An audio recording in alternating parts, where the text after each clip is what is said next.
Welcome back to my YouTube channel. അപ്പം ഇന്ന് നമ്മൾ കൊച്ചി ബ്രോഡ്വേയിലാണ് വന്നിട്ടുള്ളത്. ഞാൻ വീഡിയോസിൽ മാത്രമേ ബ്രോഡ്വേ കണ്ടിട്ടുള്ളൂ. അപ്പോൾ അവിടെ എങ്ങനെയാണ് എന്നൊക്കെ അറിയാൻ ഭയങ്കര എക്സൈറ്റ്മെൻറ്റിലൂടെയാണ് വന്നത്.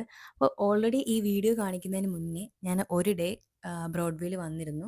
പക്ഷേ അന്ന് നൈറ്റ് ആയിരുന്നു. അപ്പം ഒന്നും എന്തൊക്കെയാണെന്നൊന്നും മനസ്സിലാവുന്നില്ലായിരുന്നു. അതുമാത്രമല്ല ഷോപ്സൊക്കെ ഇവിടെ 9 മണിയാകുമ്പോഴത്തേക്കും ഷോപ്സൊക്കെ ക്ലോസ് ആവും. നമ്മൾ എത്തിയപ്പോൾ തന്നെ 8:45 വർക്കൊക്കെ കഴിഞ്ഞ് അവിടെ നിന്ന് ഡയറക്റ്റ് വന്നതായിരുന്നു. അന്ന് നമ്മൾ ആകെ 2 ഷോപ്പിലേ കേറിയിട്ടുള്ളായിരുന്നു. ആദ്യം കണ്ട 2 ഷോപ്പിൽ മാത്രം കേറി. എന്നിട്ട് ഉള്ളോട്ടൊന്നും പോയില്ല. പക്ഷേ ആ 2 ഷോപ്പിന്ന് ഒരു ഷോപ്പിൽ നിന്ന് എനിക്കൊരു ഡ്രസ്സ് ഇഷ്ടമായി. ഒരു ഉടുപ്പായിരുന്നു. ആ ഉടുപ്പാണ് ഞാൻ ഈ വീഡിയോയിൽ ഇട്ടിരിക്കുന്നത്. ആ ഒരു ബ്ലൂ. കണ്ടപ്പോൾ തന്നെ ഇഷ്ടപ്പെട്ടു. ഞാൻ അപ്പം തന്നെ ആ ഡ്രസ്സ് അങ്ങ് എടുത്തു. പിന്നെ ഒന്നും നോക്കിയില്ല. പിന്നെ രണ്ടാമത്തെ ഡേ വന്നപ്പോഴത്തേക്കും ഞാൻ ഈ ഡ്രസ്സ് തന്നെയാണ് ഇട്ടുകൊണ്ട് വന്നത്. എനിക്ക് ഫസ്റ്റ് ബ്രോഡ്വേ കണ്ടപ്പോൾ തോന്നിയെന്ന് പറഞ്ഞാൽ ഞാൻ കോഴിക്കോടായിരുന്നു കുറച്ച് നാൾ പഠിച്ചിരുന്നത്. അപ്പോൾ കോഴിക്കോട് പോയ സമയത്ത് അവിടുത്തെ മുട്ടായി തെരുവുണ്ടല്ലോ, ആ സെയിം ഒരു അറ്റ്മോസ്ഫിയറാണ് എനിക്ക് ഫീൽ ചെയ്തത്. ഞാൻ ശരിക്കും ഞെട്ടിപ്പോയി ബ്രോഡ്വേ കണ്ടപ്പം. എനിക്ക് അതേപോലെ തോന്നി. ഞാൻ കോഴിക്കോട് മുട്ടായി തെരുവിലൂടെ നടക്കുന്ന അതേ ഒരു ഫീൽ എനിക്ക് കിട്ടിയിട്ടുണ്ടായിരുന്നു. പക്ഷെ കൊച്ചിയിൽ വന്ന സമയത്ത് ഫസ്റ്റിൽ ഞങ്ങളിവിടെ വന്നിരുന്നെങ്കിൽ നമുക്ക് വീട്ടിലേക്കുള്ള സാധനങ്ങളും അങ്ങനെ ഒരുപാട് കാര്യങ്ങൾ ഇവിടെ നിന്ന് എടുക്കാമായിരുന്നു. പക്ഷെ ഞങ്ങൾ താമസിക്കുന്നതിന് തൊട്ടടുത്താണ് ബ്രോഡ്വേ എന്ന് അറിയില്ലായിരുന്നു. അങ്ങനെയാണ് പിന്നെ ലാസ്റ്റ് കണ്ടുപിടിച്ചിട്ടാണ് നമ്മൾ ഇവിടെ വരെ എത്തിയത്. അങ്ങനെ ഇവിടെ നിന്ന് ഞാൻ കുറച്ച് സാധനങ്ങളൊക്കെ മേടിച്ചിട്ടുണ്ടായിരുന്നു. ബോട്ടിൽസും അങ്ങനെ കുറച്ച് കുറച്ച് കുറച്ച് സാധനങ്ങൾ പർച്ചേസ് ചെയ്തിട്ടുണ്ടായിരുന്നു. അത് കഴിഞ്ഞ് ബ്രോഡ്വേ കഴിഞ്ഞെന്നും പറഞ്ഞ് നടക്കുമ്പോഴാണ് വേറൊരു ഊന്ന് വഴി കാണുന്നത്. അതുവഴി കയറിയപ്പോൾ അങ്ങോട്ട് പിന്നെ ശരിക്കും കിടക്കുകയാണ്. അങ്ങനെ അവിടെ കയറിയപ്പോഴത്തേക്കും ജീൻസിനൊക്കെ ഭയങ്കര വിലക്കുറവ് കണ്ടു.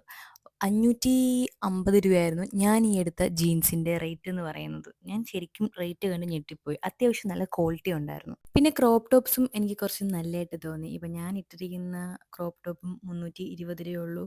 അങ്ങനെ ഇങ്ങനത്തെ കുറച്ച് ടോപ്സുകൾ നമുക്ക് ഇവിടെ നിന്ന് കിട്ടും. പക്ഷെ നല്ല സമയമെടുത്ത് ഷോപ്പ് ചെയ്യണം. ആ ജീൻസ് ഞാൻ അപ്പം തന്നെ അങ്ങ് തൂക്കി.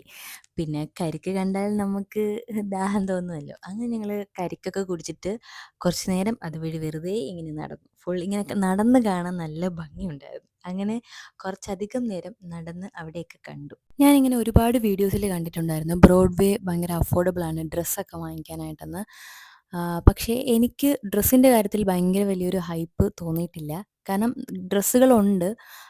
പക്ഷേ അതിന് അതിൻ്റേതായ ക്വാളിറ്റി മാത്രമേ നമുക്ക് കിട്ടുള്ളൂ. പിന്നെ വീട്ടിലെ സാധനങ്ങൾ അങ്ങനെയൊക്കെ മേടിക്കാനായിട്ട് ആ ഒരു റേറ്റിനൊക്കെ എനിക്ക് ഭയങ്കര വെർത്തായിട്ട് ഫീൽ ചെയ്തു.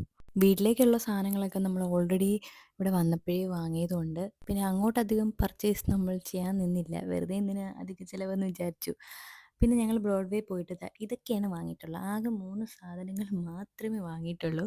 ഈ ഒരു ബോട്ടിൽ വാങ്ങിയിട്ടുണ്ടായിരുന്നു. ഇത് കുറേ നാളായിട്ട് ഞാനിങ്ങനെ ഓൺലൈനിൽ ഇങ്ങനെ വിഷ് ലിസ്റ്റിൽ ഇട്ടിട്ടുണ്ടായിരുന്നു. പിന്നെ ഈ ഒരു ബാഗ് വാങ്ങിയിട്ടുണ്ടായിരുന്നു. ഇത് അത്യാവശ്യം നല്ല വലിയ ബാഗാണ്. നല്ല അത്യാവശ്യം നല്ല സ്പേസ് ഉണ്ട് ഈ ബാഗ്. പിന്നെ വൈറ്റ് പാൻറ്റ്. വൈറ്റ് പാൻറ്റ് ആണെങ്കിൽ എനിക്കില്ല.